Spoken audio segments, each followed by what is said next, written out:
Hola, ¿qué tal? Soy el doctor Iván Torre Villalbazo, soy investigador en Ciencias Médicas del Instituto Nacional de Ciencias Médicas y Nutrición Salvador Subirán. Dentro del tema contexto de la obesidad como problema actual de salud, el día de hoy vamos a ver las generalidades en sobrepeso y obesidad, basándonos principalmente en entender el concepto de regulación neuroendocrina de la saciedad y el hambre, y la sensibilidad o de qué manera el intestino sensa los nutrimentos y qué impacto tiene eso en el metabolismo. Entonces, la obesidad tiene, como podemos ver en esta diapositiva, diferentes causas. Cada una de ellas participa en cierto porcentaje en el hecho de desarrollar obesidad en diferentes personas. Cada una de estas causas tiene tal vez un mayor peso que la otra. Sin embargo, como el ser humano es un ser muy complejo, no podemos decir que la obesidad es únicamente un desorden neuroendocrino, sino que también tiene un antecedente genético, cuestiones ambientales, de alimentación y el estilo de vida. Obviamente la parte de actividad física y la situación socioeconómica, incluyendo, aunque no viene en esta imagen, la parte emocional. La obesidad entonces tiene muchas causas, por lo cual hace un poco complicado el tratar de encontrar cuál sería la causa más fuerte o de mayor importancia. Entonces todas ellas son igual de importantes. Y ahora, ¿cuál es el problema de la obesidad? Pues que genera muchísimas complicaciones crónico-degenerativas. Podemos ver en esta diapositiva, incluyendo resistencia a la insulina, diabetes tipo 2, enfermedad cardiovascular y cosas que no son precisamente metabólicas, como la apnea obstructiva y problemas psicológicos. La INSANUD 2016 nos indica que más del 70% de la población en el país tiene ya sea sobrepeso, obesidad y dentro de estas obesidad tipo 1, tipo 2 o incluso tipo 3. Entonces, como podemos ver, la obesidad es un problema muy grave. Así que vamos a ver cuál es el origen de la obesidad, cuál es la razón por la cual una persona aumenta en peso. Todo inicia con el balance energético, como podemos ver. El balance energético es la relación entre la cantidad de energía que ingresa al organismo y la cantidad de energía que uno gasta. El ingreso son los nutrimentos energéticos como grasa, proteína e hidratos de carbono, y el modo como uno gasta energía es en la termogénesis, en la actividad física y el gasto energético basal. Si es un equilibrio entre la cantidad de energía que uno consume con la cantidad de energía que uno gasta, tenemos un equilibrio energético. Si consume uno más de lo que gasta, tenemos un balance energético positivo, que significa estamos acumulando o recibiendo más energía de la que gastamos. Ahora, ¿qué hace el organismo con la energía que consumimos? ¿Qué hace el organismo con la glucosa, con los lípidos y con la proteína? En esta diapositiva podemos ver que se pueden utilizar como fuente de energía. Aquí es importante mencionar que los tres nutrimentos energéticos, glucosa, ácidos grasos y proteína, también son utilizados como fuente estructural, como tabiques. Los lípidos sirven como estructura, como por ejemplo las membranas celulares, las proteínas para todas las enzimas, canales y transportadores dentro de la célula, y la glucosa forma el DNA. Por lo tanto, tienen una función estructural. Sin embargo, aquí estamos viendo que los tres nutrimentos generan energía. ¿Cómo lo hacen? Al ingresar a la célula y se convierten en un intermediario común que es el acetil-CoA. Podemos ver que la glucosa ingresa a la célula por la glucólisis, se convierte en piruvato, entra a la mitocondria, se convierte en acetil-CoA y entra al ciclo de Krebs. Los ácidos grasos entran a la célula, a través de la beta-oxidación se convierten en varias moléculas de acetil-CoA que también van a entrar al ciclo de Krebs. Y por último, las proteínas se convierten los aminoácidos en su respectivo cetoácido, los cuales ingresan también a la mitocondria, ya sea como acetil-CoA o algún otro intermediario del ciclo de Krebs. Finalmente, hablando energéticamente, los tres nutrimentos en el ciclo de Krebs generan NADH y FADH, los cuales van a alimentar a la cadena de transporte de electrones y generar el gradiente electroquímico para que la enzima ATP sintasa produzca ATP. En esta imagen podemos ver que los tres componentes energéticos producen ATP. Sin embargo, esta imagen muy interesante nos dice que el organismo utiliza de manera diferente los sustratos energéticos. Aquí podemos ver que solo un 15 al 20% de la proteína de la dieta se utiliza como fuente de energía. El resto, el organismo lo almacena, lo utiliza para hacer masa muscular o lo utiliza para cualquier otra función celular. El 30% de los lípidos de la dieta se utilizan como fuente de energía podemos ver que la mayoría entonces se almacena como triglicéridos. Y es la glucosa, más del 50% de la glucosa de la dieta, la que se utiliza como fuente de energía principal. Entonces estamos viendo que la fuente energética más rápida y más eficiente es la glucosa. Posteriormente son los ácidos grasos y al final la proteína. ¿Qué se hace entonces con los ácidos grasos? Se almacenan. Es la principal fuente o almacén de energía. Ahora, si yo tengo un exceso de energía, ¿qué es lo que haría mi organismo? Si se almacenara, como pudimos observar, la glucosa, que es la principal fuente de energía, podríamos decir todos los lípidos e hidratos de carbono excedentes, pues vamos a almacenar la glucosa. El problema de almacenar la glucosa como glucógeno es que es una molécula muy grande. Si el hígado almacenara toda la glucosa de la dieta como glucógeno, tendríamos un hígado del tamaño de toda nuestra cavidad abdominal. Eso quiere decir que el glucógeno no es la mejor molécula de almacenaje por el tamaño. ¿Cuál es la mejor molécula de almacenaje? Los lípidos. Un triglicérido, si lo viéramos en cuestión de tamaño, es mucho más pequeño un triglicérido que una molécula de glucógeno. Quiere decir que si yo convierto los hidratos de carbono en lípidos y estos los almaceno como triglicéridos, puedo almacenar más energía en menos espacio físico. Y no solo eso, sino, como podemos ver en esta imagen, una molécula de glucosa me va a proveer 36 ATPs pasando por el ciclo de Krebs. Y un ácido graso, en este caso un ácido esteárico de 18 carbonos, me provee 146 ATPs. Eso quiere decir que los lípidos no solo son un modo más eficiente de almacenar energía, sino que proveen mucha más energía cuando se utilizan como fuente energética que los hidratos de carbono. Entonces, en esta imagen podemos ver que de un modo lógico, ¿qué es lo que almacena mi organismo? Pues aquí estamos viendo que tejido adiposo. Triglicéridos en el interior del tejido adiposo. Podemos ver que la cantidad en gramos de tejido adiposo es mayor que la de proteína, que la de glucógeno. Y dado que un ácido graso provee más ATPs que la proteína o que los hidratos de carbono, podemos ver aquí que la cantidad de energía disponible que almacenamos en forma de tejido adiposo, pues obviamente es muchísimo mayor que la que tenemos almacenada en forma de glucógeno. Ahora, entonces, si yo consumo hidratos de carbono, tengo que guardarlos como triglicéridos. Mi organismo hace una ruta metabólica que se llama lipogénesis. La lipogénesis es la síntesis de lípidos a partir de glucosa y aminoácidos. Eso ocurre principalmente en el hígado. La mayor parte de la lipogénesis del organismo ocurre en el hígado.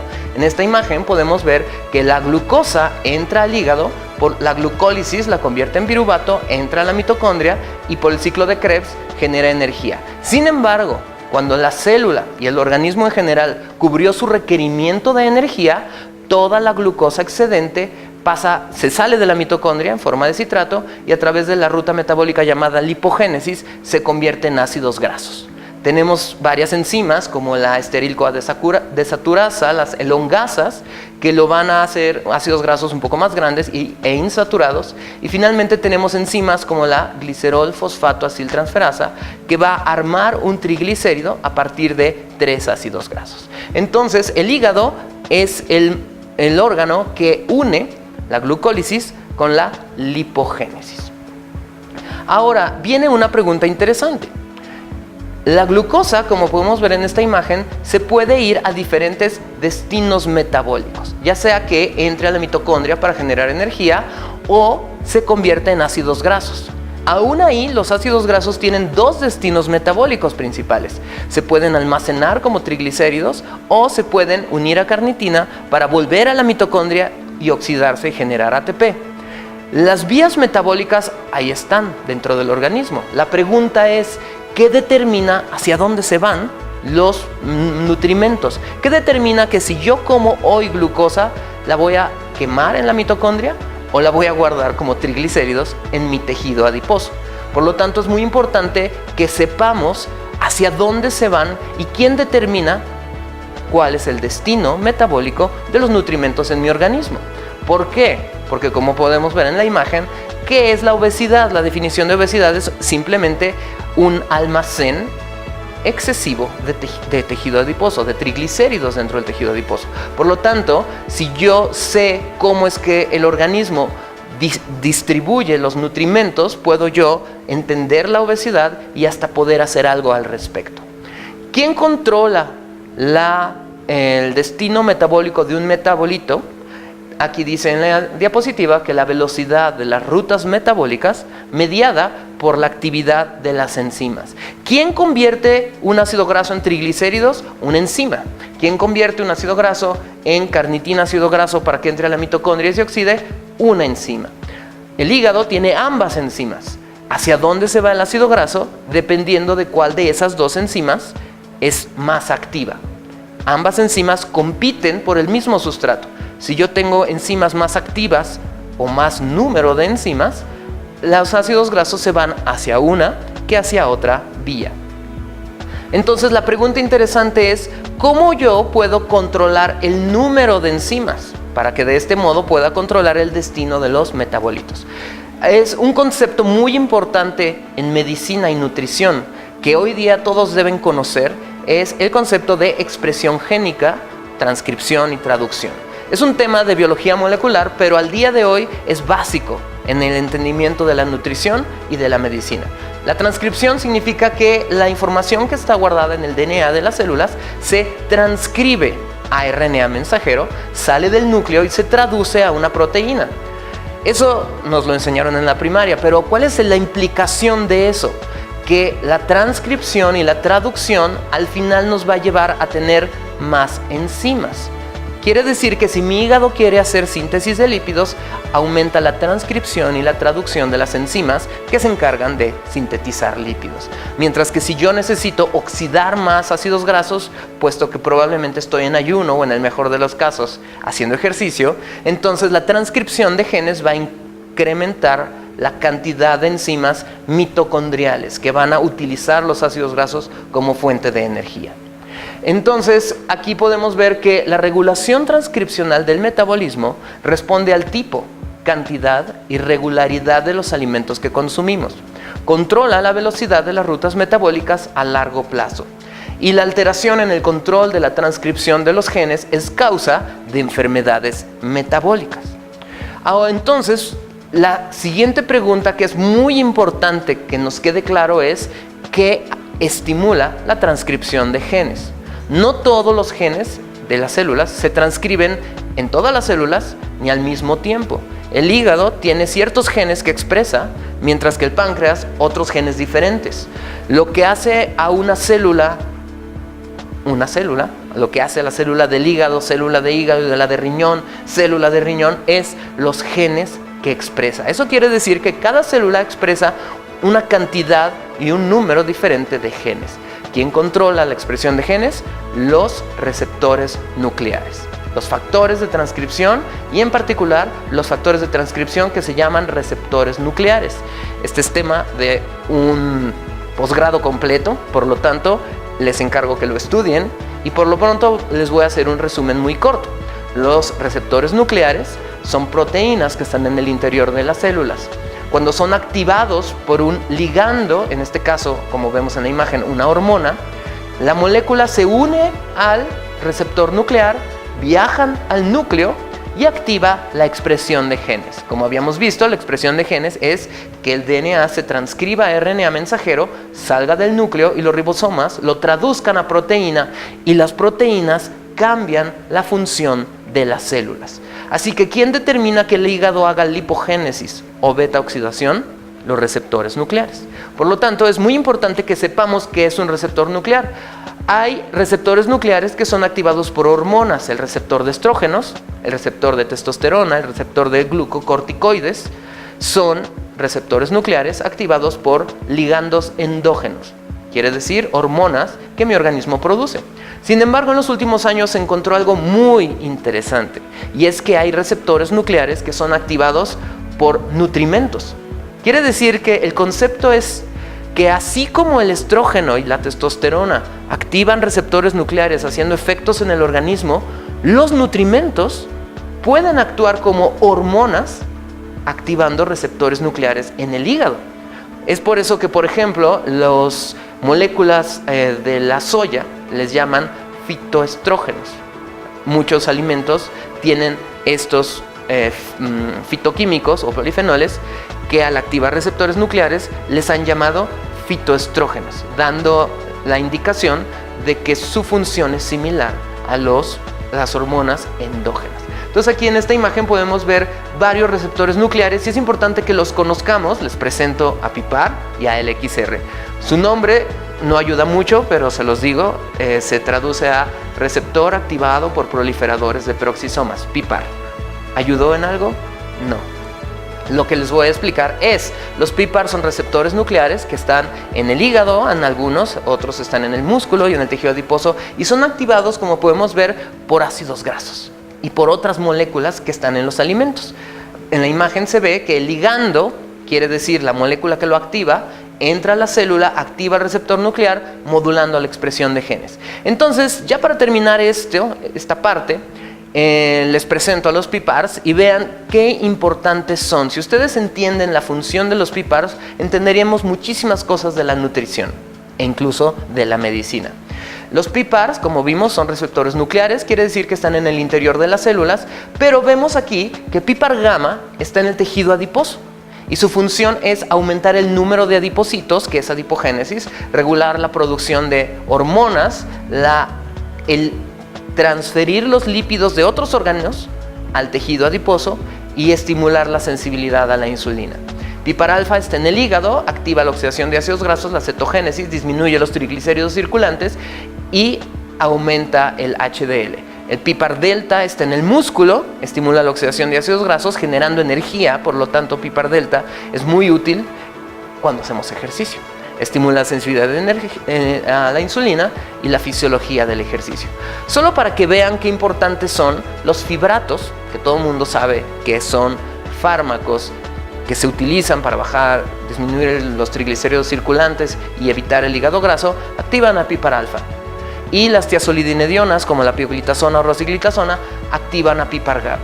De ese modo, estamos viendo cómo un fármaco, que yo puedo ver clínicamente su efecto, su modo de acción es a través de activar receptores nucleares como PIPAR alfa en el hígado y PIPAR gamma en el tejido adiposo.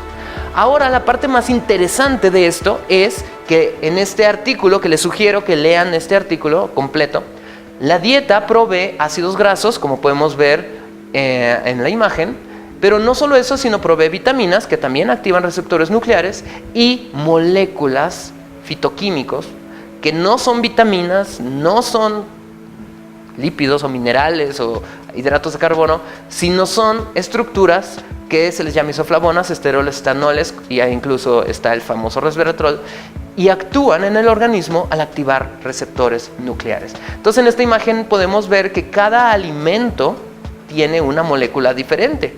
Ácido elágico, capsaicina, resveratrol, curcumina, y cada uno de estos activa a un receptor nuclear de manera diferente.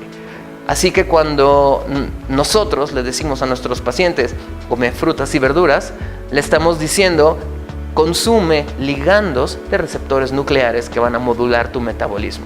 Pueden decirles eso, si es que al decirles come frutas y verduras dicen, ay, qué aburrido, pues pueden explicarles sobre PIPAR alfa y PIPAR gamma y a ver si de este modo se animan a consumir frutas y verduras que tienen fitoquímicos. Esto se resume en la nueva ciencia de nutrigenómica y nutrigenética, cómo los nutrimentos, a través de activar factores de transcripción y receptores nucleares, modulan la expresión de genes.